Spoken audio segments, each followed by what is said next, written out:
വിശാല പ്രതിപക്ഷ സഖ്യത്തിൽ നിന്ന് സിപിഎമ്മിന് കനത്ത തിരിച്ചടി നേരിട്ടിരിക്കുകയാണ്. മഹാരാഷ്ട്രയിലും ബീഹാറിലും സിപിഎമ്മിന് സീറ്റ് നിഷേധിച്ചു.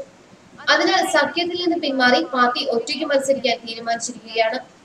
കിസാൻ സഭയിലൂടെയും കർഷക പ്രക്ഷോഭങ്ങളിലൂടെയും ലഭിച്ച പിന്തുണയും മഹാസഖ്യത്തിന്റെ പിന്തുണയും ഒരുമിച്ച് നേട്ടം കൊയ്യാമെന്ന് കരുതിയ സിപിഎമ്മിന് വലിയൊരു പ്രഹരം തന്നെയാണിത്. എന്നാൽ ഒറ്റയ്ക്ക് മത്സരിച്ചാലും നേട്ടമുണ്ടാകുമെന്ന പ്രതീക്ഷയും പാർട്ടി നേതൃത്വത്തിനുണ്ട്.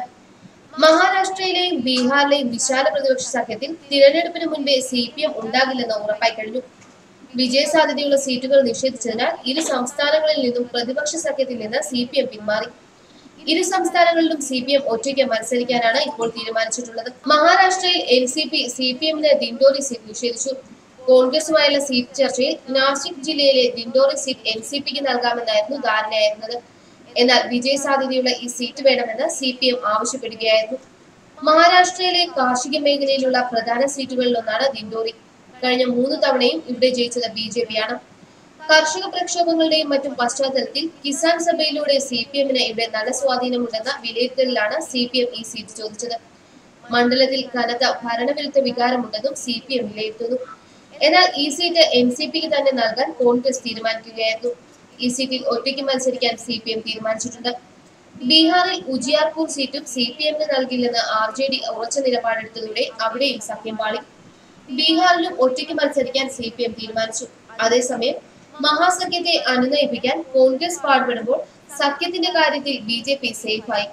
മോദിക്കെതിരെ നിരന്തരം വിമർശനം ഉന്നയിക്കുന്ന ശിവസേനയെ അനുനയിപ്പിച്ചു നിർത്തുക വഴി മഹാരാഷ്ട്രയിൽ സഖ്യം നിലനിർത്താനും ബിജെപിക്കായി. നിയമസഭയിൽ തുല്യ സീറ്റെന്ന സേനയുടെ ആവശ്യത്തിനും വഴങ്ങി.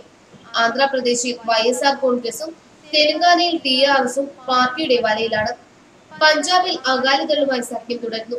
തമിഴ്നാട്ടിൽ വെറും 5 സീറ്റേ കിട്ടിയുള്ളൂവെങ്കിലും AIDMKയുമായി സഖ്യമുണ്ടാക്കാനായത് പാർട്ടിക്ക് നേട്ടമേ ഉണ്ടാക്കൂ. പട്ടാളി മക്കൾ കക്ഷിയെയും വിജയകാന്തിന്റെ DADMKയും സഖ്യത്തിലേക്ക് കൊണ്ടുവരാൻ സാധിച്ചതും പാർട്ടിക്ക് നേട്ടമാകും. കഴിഞ്ഞ തവണ തമിഴ്നാട്ടിൽ 1 സീറ്റാണ് ബിജെപിക്ക് ലഭിച്ചത്. മറുവശത്താകട്ടെ ഉത്തർപ്രദേശിലെ SP-BSP പാർട്ടികളുമായി ചേർന്ന വിശാല പ്രതിപക്ഷ സഖ്യം എന്ന കോൺഗ്രസ് സ്വപ്നം പൊളിഞ്ഞു.